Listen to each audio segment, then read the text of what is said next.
Halo, Assalamualaikum warahmatullahi wabarakatuh. Perkenalkan, saya Adilya Fatur Rahman, NPM 20310008. Saya dari kelompok 1, program studi kedokteran umum Universitas Malaya. Saya mendapatkan tugas dari laboratorium anatomi untuk menjelaskan tentang hernia nukleus pulposus, spina bifida, spondylosis, dan spondylolitesis. Nah, kita langsung saja ke pembahasan dari hernia nukleus pulposus atau biasa disebut dengan HNP.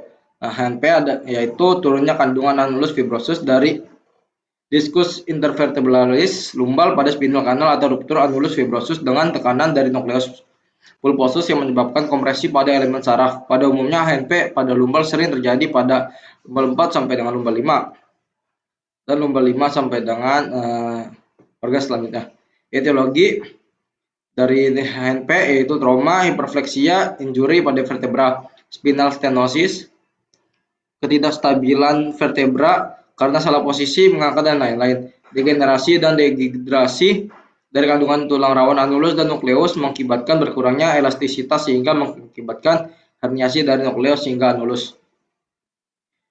Untuk patofisiologi dari HNP yaitu pada tahap pertama sobeknya annulus fibrosus bersifat sirkumferensial karena adanya gaya traumatik yang berulang.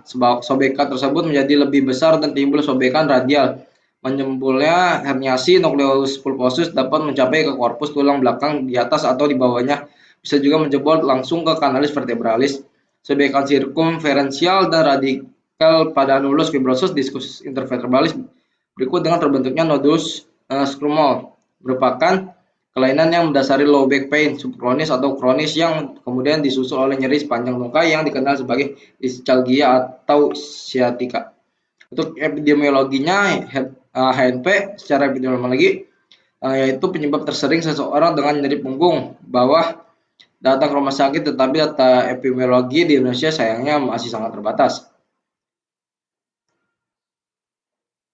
Untuk faktor resikonya, beberapa hal yang dapat meningkatkan resiko seseorang terkena hernia nukleus pulposus seperti genetika, kondisi yang diturunkan dari salah satu anggota keluarga yang memiliki riwayat HNP, obesitas, penekanan pada tulang punggung dikarenakan berat tubuh berlebih, merokok. Asap rokok dapat menurunkan kadar oksigen di cakram dan meningkatkan resiko pengikisan tulang punggung. Lalu yang terakhir, mengangkat beban berat. Seseorang yang sering mengangkat atau mendorong beban berat secara berulang dengan postur tubuh yang salah berpotensi mengalami hernia nukleus pulposus. Untuk penata laksanaan dari HNP ini yaitu yang pertama konservatif bila tidak dijumpai defisit neurologik, tidur selama 1 sampai 2 minggu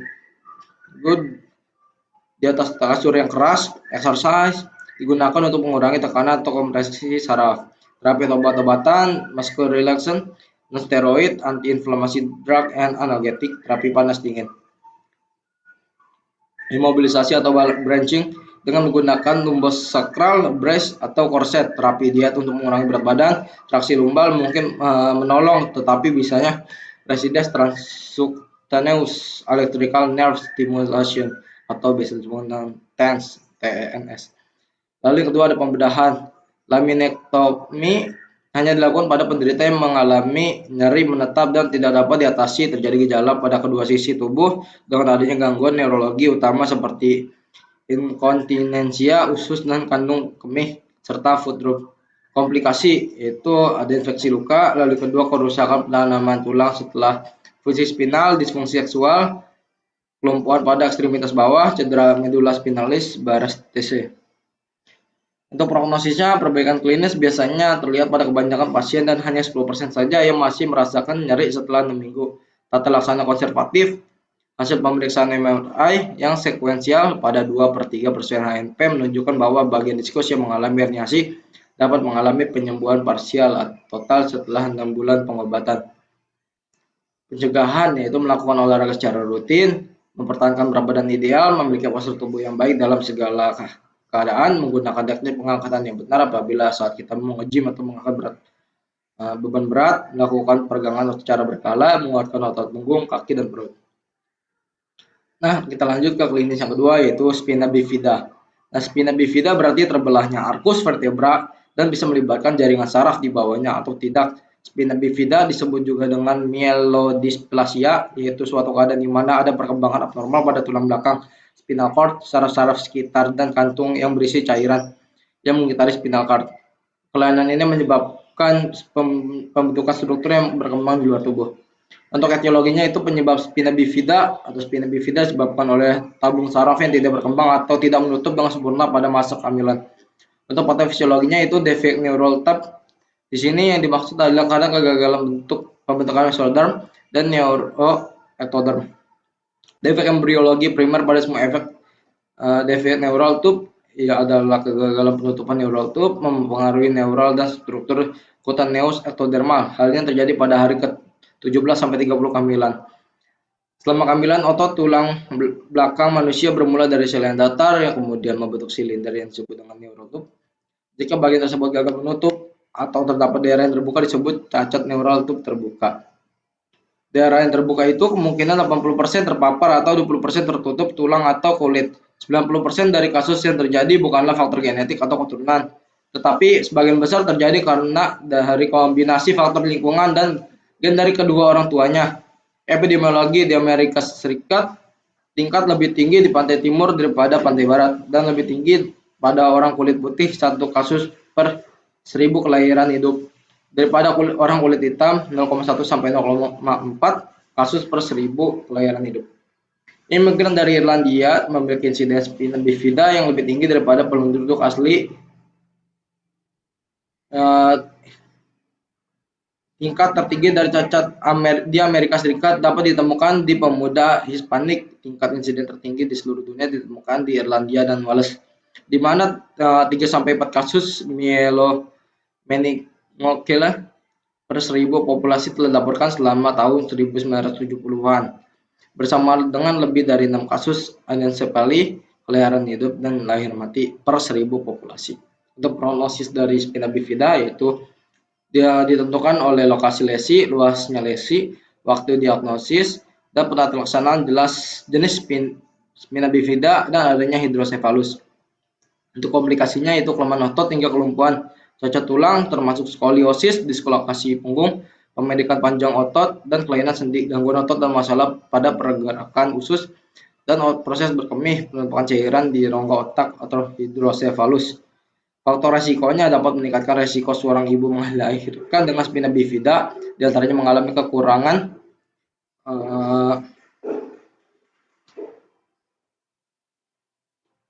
asam folat. Asam folat yaitu vitamin yang sangat penting ya untuk perkembangan janin di dalam tubuh. Memiliki riwayat keluarga dengan spina bifida. Untuk penata laksanaannya sendiri, spina bifida secara umum terdiri dari 2 komponen, yaitu pembedahan dan penanganan komorbid dari penderita. Tata laksana utama neural tube defect adalah pembedahan. Pembedahan dapat dilakukan saat bayi masih di dalam kandungan atau setelah bayi lahir. Untuk pencegahannya yaitu penggunaan suplemen folik acid 400 mikrogram 0,4 mg atau per hari sebelum hamil dan 800 mikrogram per hari selama kehamilan. Penggunaan suplemen folik acid ini penting untuk menurunkan resiko terjadinya defek neural tube seperti spina bifida. Folik acid atau folic acid, folasil pteroiglutamic acid terdiri dari bagian-bagian pteridin, asam para aminobenzoat, dan asam glutamat. Nah, kita lanjut ke klinis ketiga yaitu spondylosis. Untuk spondylosis itu berasal dari bahasa Yunani ya, yang berarti vertebra atau tulang belakang. Spondylosis lumbalis dapat diartikan sebagai perubahan pada sendi tulang belakang dengan ciri khas bertambahnya degenerasi diskus intervertebralis yang diikuti perubahan pada tulang dan jaringan lunak, atau dapat berarti pertumbuhan berlebihan dari tulang osteofit dan terutama terletak di aspek anterior, lateral, dan kadang-kadang posterior dari tepi superior dan inferior vertebra centralis corpus. Untuk etiologinya sendiri, spondylosis lumbalis merupakan suatu fenomena penuaan yang non-spesifik. Kebanyakan penelitian menyatakan tidak ada hubungannya dengan gaya hidup, tinggi badan, berat badan, massa tubuh, aktivitas fisik, merokok, dan konsumsi alkohol atau riwayat reproduksi. Adipositas sepertinya merupakan faktor risiko pada populasi Inggris, tapi tidak pada populasi Jepang. Efek dari aktivitas fisik yang berat masih kontroversial, sehingga bagaimana diduga berhubungan dengan degenerasi diskus. Patofisiologi: bila usia bertambah, maka akan terjadi perubahan degeneratif pada tulang belakang yang terdiri dari dehidrasi dan kolaps nukleus pulposus serta penonjolan ke semua arah dari annulus fibrosus. Annulus mengalami klasifikasi dan perubahan hipertrofik terjadi pada pinggir tulang corpus vertebra membentuk osteofit atau spur atau taji. Dengan penyempitan rongga intervertebrata, intervertebrata dapat mengalami luksasi dan menyempitkan foramina intervertebrata yang dapat juga ditimbulkan oleh osteofit. Untuk epidemiologinya sendiri, spondilosis lumbalis muncul pada 27-37% dari populasi yang asimptomatis. Di Amerika Serikat, lebih dari 80% individu yang berusia lebih dari 40 tahun mengalami spondilosis lumbalis, meningkat mulai dari 3% pada individu berusia 20-29 tahun. Di dunia, spondilosis lumbalis dapat mulai berkembang pada usia 20 tahun. Hal ini meningkat dan mungkin tidak dapat dihindari bersamaan dengan usia. Kira-kira 84% pria dan 74% wanita mempunyai osteofit pada tulang belakang, yang sering terjadi pada level T9-10 dan L3. Kira-kira 30% pria dan 28% wanita berusia 45-64 tahun mengalami osteofit lumbalis. Rasio jenis kelamin bervariasi namun pada dasarnya sama. Untuk faktor risikonya dari spondilosis yaitu degenerasi, kebiasaan postur jelek, stres mekanikal akibat pekerjaan seperti aktivitas yang melibatkan gerakan mengangkat, membawa, dan memindah barang, trauma. Penata laksanaannya medikamentosa untuk mengurangi atau menghilangkan nyeri, yaitu menggunakan obat yang meliputi NSAID ya, non-steroid anti-inflammatory drugs, analgesik non-opioid, dan analgesik opioid. Yang nyeri ringan digunakan NSAID atau analgesik non-opioid seperti paracetamol, aspirin, ibuprofen. Nyeri sedang diberikan analgesik opioid ringan seperti kodein, dihidrokodein, dextropropoxifen, pentazocin.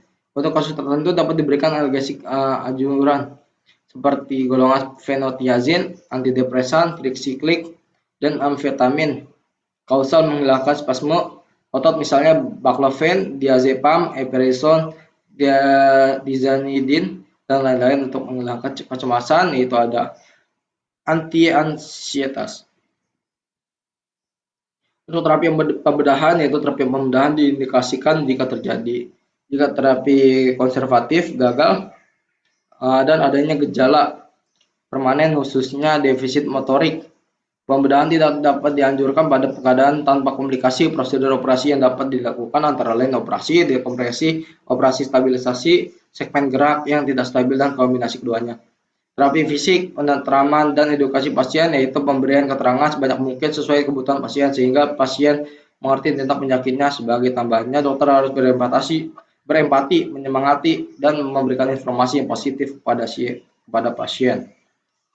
Tidak baring yaitu istirahat yang menyeluruh dan spesifik, yang berarti bahwa tidak ada beban pada punggung, karena dengan adanya beban akan menyebabkan trauma, otot akan berkontraksi sehingga timbul rangsangan nosiceptif, dan nyeri ini akan mendasari kontraksi otot dan menyebabkan spasme. Back school yaitu memberikan edukasi tentang nyeri punggung. Materi yang diberikan meliputi informasi tentang anatomi dan fungsi tulang belakang, penyebab nyeri punggung bawah yang dideritanya, cara mengangkat yang benar, dan latihan ergonomik. Dan kadang-kadang nasihat tentang latihan dan untuk tetap beraktivitas. Exercise, latihan yaitu latihan sudah menjadi standar penata laksanaan. Nyeri pada punggung, latihan dapat dilakukan secara pasif maupun aktif dalam pengawasan atau tanpa komplikasi.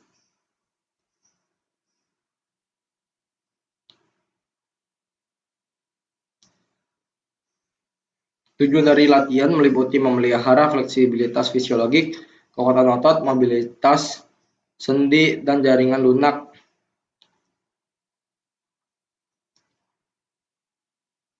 Serta ketahanan badan. Komplikasi yaitu catatan hilang fungsi otot atau mati rasa, Cauda equina sindrom, spinal stenosis, gangguan keseimbangan, tidak mampu menahan BAB atau BAK,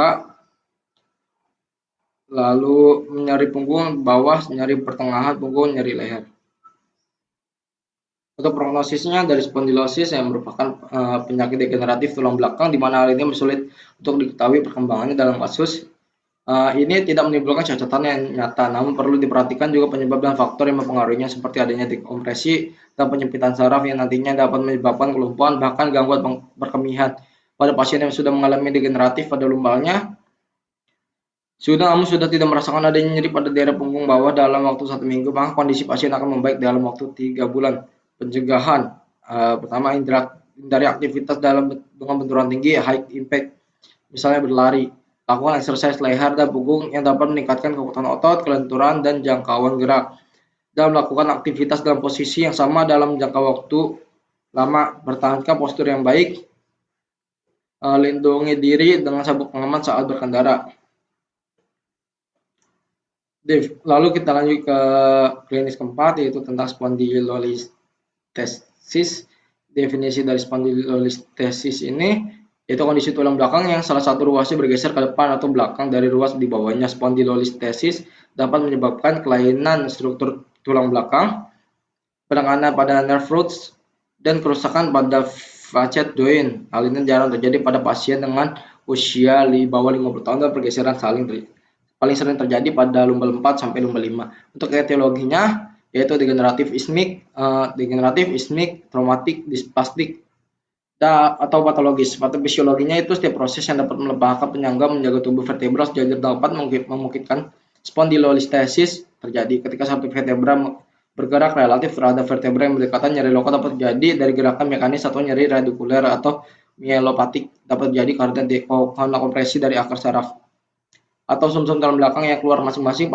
Pasien anak-anak lebih mungkin untuk meningkatkan tingkat spondylolisthesis saat melewati masa pubertas. Pasien yang lebih tua dengan spondylolisthesis tingkat 1 atau tingkat 2 yang lebih rendah cenderung tidak berkembang ke tingkat yang lebih tinggi dari waktu ke waktu. Epidemiologi spondylolisthesis paling sering terjadi pada tulang belakang lumbar bagian bawah. Terapi juga dapat terjadi pada tulang belakang leher dan jarang kecuali trauma pada tulang belakang toraks. Spondylolisthesis degeneratif terutama terjadi pada orang dewasa dan lebih sering terjadi pada wanita daripada pria dengan meningkatkan resiko pada orang. Spondylolisthesis ischemic lebih sering terjadi pada populasi remaja dan dewasa muda, tetapi mungkin tidak dikenali sampai gejala berkembang di masa dewasa. Ada prevalensi yang lebih sering dari spondylolisthesis ischemic pada laki-laki. Spondylolisthesis dysplastik lebih sering terjadi pada populasi anak-anak dengan wanita lebih sering terkena daripada pria. Perkiraan prevalensi saat ini adalah 6 hingga 77% untuk spondylolisthesis ischemic pada usia 18 tahun dan hingga 18% pada pasien dewasa yang menjalani MRI tulang belakang lumbar.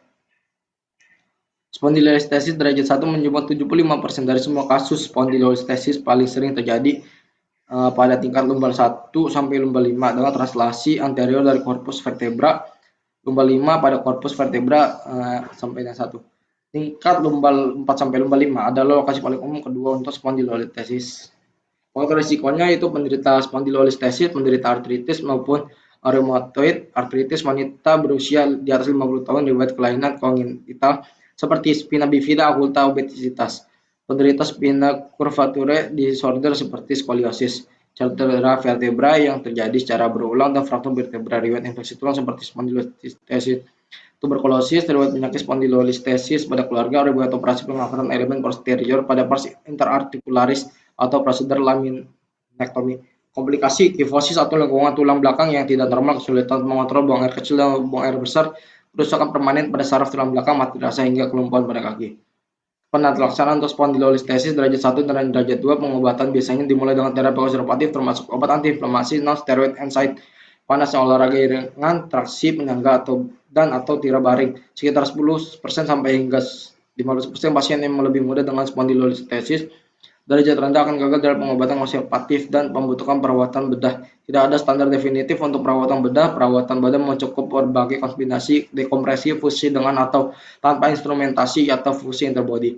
Pasien dengan ketidakstabilan lebih mungkin memerlukan intervensi operatif. Beberapa ahli bedah merekomendasikan pengurangan spondylolisthesis jika mampu, karena hal ini tidak hanya mengurangi penyempitan foraminal, tetapi juga dapat meningkatkan keselarasan sagital spinal pelvic dan mengurangi risiko perubahan tulang belakang degeneratif lebih lanjut di masa depan. Pengurangan bisa lebih sulit dan lebih beresiko di tingkat yang lebih tinggi dan spondylolisthesis yang terkena dampak. Untuk prognosisnya, Prognosis untuk spondylolistesis menguntungkan dan kebanyakan orang dengan kondisi ini tidak menunjukkan gejala. Sebuah studi prospektif dari 500 anak kelas 1 mengidentifikasi 30 subjek dengan cacat pars. Hal ini untuk perawat yang konservatif tampaknya menguntungkan baik untuk spondylolisis ismik grade rendah, grade 0 sampai grade 2.